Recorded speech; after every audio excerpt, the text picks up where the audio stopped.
এই সময় বেগম খালেদা জিয়া জাতির অভিভাবক হিসেবে ছিলেন।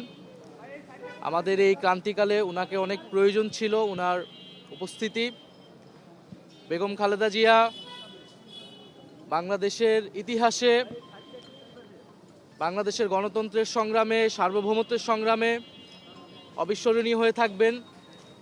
আমরা এরশাদ বিরোধী আন্দোলন, 90-এর স্বৈরাচার বিরোধী আন্দোলন থেকে ফ্যাসিবাদ বিরোধী আন্দোলন পর্যন্ত ওনার আপোষহীন যে মনোভাব, দৃঢ়তা, সেটা বাংলাদেশের গণতন্ত্রকামী, মুক্তিকামী মানুষকে অনুপ্রেরণা জাগিয়েছে।